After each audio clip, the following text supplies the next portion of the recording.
Honolulu, Hawaii, March 2013, 11:47 p.m. You're watching a 29-year-old man sit in a windowless room. His face glows blue from 4 computer screens. He's been here for 6 hours. He'll be here for 6 more. His name is Edward Snowden. He makes $122,000 per year, works for Booz Allen Hamilton, a contractor, not even a real NSA employee, just another IT guy in a building full of IT guys. Nobody watches him. Nobody cares. That's exactly why what he's about to do is possible. On his screens, the digital lives of 300 million Americans. Not metadata, not phone numbers, actual emails, real conversations. Your Amazon purchases at 2 a.m., that medical question you typed and deleted, the fight with your spouse, the secret you told nobody. It's all there, all of it, stored, searchable, forever. Edward's hands hover over the keyboard. One wrong move and he goes to prison. One suspicious click and security notices. One file downloaded to the wrong drive and his life is over. But he's been planning this for 3 months. He knows which files, which programs, which evidence will prove what nobody wants to believe, that your government is lying to you. Around him, coworkers eat snacks, check fantasy football scores, talk about weekend plans. Normal people doing normal jobs. They have no idea the quiet guy in the corner just declared war on the NSA. Edward clicks. A file begins copying. 58 documents, top secret. The progress bar crawls. 12%, 31%, 62%. If security walks in right now, his life is over. 93%, complete. Edward slides the encrypted thumb drive into his pocket, stands up, walks past security, past cameras, past guards with guns. Nobody stops him, because the best disguise isn't looking dangerous, it's looking normal. What Edward doesn't know, in 3 months, every intelligence agency on Earth will be hunting him. Presidents will make phone calls, planes will be grounded, countries will close their borders, and Edward Snowden will be trapped in an airport for 40 days with nowhere to go. But that's later. Right now, he walks to his car, drives home, feeds his girlfriend's cat. Tomorrow, he goes back to work, downloads more files, acts normal. Because Edward Snowden isn't ready to run yet. He's still gathering proof. Geneva, Switzerland, 2007, 6 years before the leaks. Edward Snowden is 23 years old. He works for the CIA under diplomatic cover. Technically, he's a telecommunications officer at the US Embassy. Really, he's a spy. Geneva is beautiful. Historic buildings, chocolate shops, lake views, the kind of city where nothing bad happens. But Edward sees something in Geneva that changes everything. A CIA operation goes wrong. The target is a Swiss banker. The agency suspects he's laundering money for terrorists. They want to flip him, make him an informant. The plan is simple. Get him drunk, arrested for drunk driving, then offer to make his legal problems disappear if he cooperates. Edward watches the operation from a secure facility. Cameras, microphones, live feeds. The agents get the banker drunk, convince him to drive, call the Swiss police with an anonymous tip. The banker gets arrested, just like planned. But something bothers Edward. The banker wasn't laundering terrorist money. He was just a banker, a regular guy. And the CIA just destroyed his life to recruit him. No terrorism, no threat, just convenience. Edward starts paying attention differently. He has access to classified systems, internal reports, operations that never make the news. He sees patterns, programs, capabilities. The CIA isn't just spying on terrorists, they're spying on everyone. Diplomats, politicians, business leaders, anyone interesting. And the tools they use are incredible. They can read encrypted emails, turn on your phone camera remotely, record conversations without warrants. But Geneva is just the CIA. Edward doesn't know about NSA yet. He doesn't know the real scale. What Edward is about to discover will make the CIA look like amateurs. Because if the CIA spies on hundreds of people, what does the NSA spy on? Everyone. 2009. Edward leaves the CIA. Why? The Geneva operation changed him. He saw how the agency operates, how they bend rules, how they destroy innocent people. But Edward doesn't quit intelligence work completely. He's curious. He wants to understand the full picture. So he joins Dell, a private contractor. They assign him to NSA facilities, first Japan, then Maryland, then Hawaii. At first, it's technical work, building computer systems, managing networks, boring stuff. Edward tells himself he's just an IT guy now, not a spy, not an agent, just someone who fixes computers. But then he gets promoted, higher clearance, access to classified programs. That's when he sees it, the machine. It doesn't have a proper name. Different parts have different code names. Prism, muscular, X-key score, upstream, tempora. Together, they form something unprecedented in human history, a surveillance machine that captures everything. Edward thought the CIA was bad, destroying one banker's life to recruit him. But the NSA? The NSA is destroying everyone's privacy, all at once, forever. Prism targets the tech companies, Google, Facebook, Apple, Microsoft, Yahoo, Skype. The NSA has direct access to their servers. They can read your Gmail, watch your Facebook messages, listen to your Skype calls, all of it, without warrants. X-key score is worse. It's a search engine for private communications. Any NSA analyst can type in your email address and see everything. Your photos, your messages, your location history. No warrant needed, no supervisor approval, just curiosity. The training manual literally brags about it. Nearly everything a typical user does on the internet. Edward reads case after case, analysts spying on ex-girlfriends, reading journalists' emails, checking what their neighbors are doing online. The system is supposed to target terrorists, but it captures everyone. 300 million Americans, 7 billion people worldwide. Every email, every call, every click, stored in massive data centers in Utah, searchable forever. Congress doesn't know. The public doesn't know. Even most NSA employees don't know the full scale. Only a few hundred people have access to all the programs. Edward is one of them. March 2013. Edward watches something that breaks him. Director of National Intelligence James Clapper testifies before Congress. A senator asks him directly, "Does the NSA collect any type of data on millions of Americans?" Clapper's answer? No, sir. Not wittingly. Edward stares at his screen. He's looking at proof that Clapper just committed perjury. The phone metadata program alone collects data on every American with a phone. Not some Americans, all Americans. Your calls, your texts, your location, all of it. Stored, analyzed, forever. Clapper lied, under oath, on camera. And nobody challenges him. Nobody questions it. The lie becomes official truth. In Geneva, Edward saw the CIA destroy one innocent man.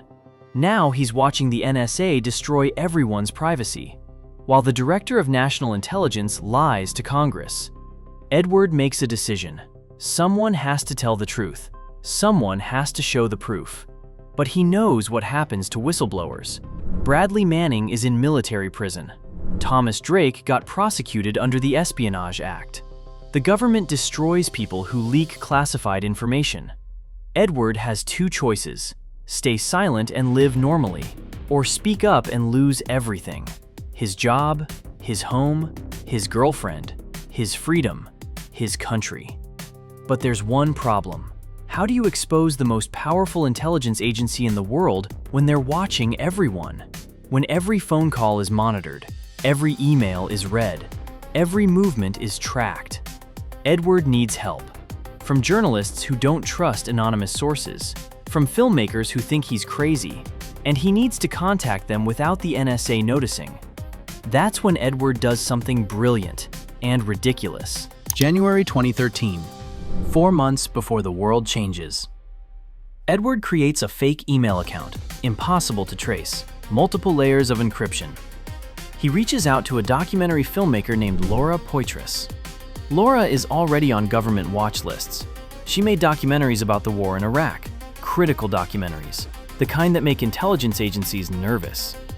Edward's message is cryptic, careful. He can't reveal too much, not yet. I have information that will be of interest to you. We need to talk. Securely. Laura gets dozens of messages like this. Conspiracy theorists, attention seekers, people claiming they have proof of alien cover-ups. She almost deletes Edward's email. Almost. But something about the technical sophistication catches her attention. This person knows real encryption, uses proper security protocols, understands operational security. This isn't a conspiracy theorist. This is someone who actually has access to classified information. She responds, asks for more details. Edward explains, not everything, just enough. He works for the NSA. He has documents, proof of illegal surveillance programs. But he needs secure communication first. Laura suggests using encryption software. Edward sends her a tutorial he made himself, step-by-step instructions. But there's a problem. The other journalist Edward wants to contact, Glenn Greenwald. He's terrible with technology. Edward literally makes a YouTube video, Encryption for Dummies, posts it anonymously, sends the link to Glenn. Glenn ignores it. Too complicated, too much hassle. For weeks, Edward waits, frustrated. He's risking everything, and the journalist won't even learn basic encryption. Finally, Laura calls Glenn directly. You need to take this seriously. This is real. February 2013. Glenn finally sets up encrypted communication. Edward sends him one document, just one. A teaser, proof he's legitimate. It's a top-secret court order from April 2013. Wait, April 2013? That's in the future. No. Edward has access to documents created months ahead. He's that deep inside the system. The document orders Verizon to hand over all phone records to the NSA. Not some records, all records. Every call made by every Verizon customer for 3 months. 120 million Americans, tracked like criminals. Glenn reads it 3 times. This can't be real. It's too huge, too illegal. But it is real. Edward has 40 more documents just like it. Glenn asks the obvious question. Why are you doing this? What do you want? Edward's answer is simple. I want people to know the truth. That's all. No money, no fame, no political agenda, just truth. They agree to meet, but where? America is too dangerous. Edward will be arrested the moment he reveals himself. Edward chooses Hong Kong, a legal gray zone between China and the West, complicated extradition laws, just enough time to get the story out before getting caught. May 20th, 2013. Edward tells his girlfriend he's going on a business trip, medical leave from work. 3 weeks in Hong Kong for treatment. She believes him. Why wouldn't she? He's never lied before.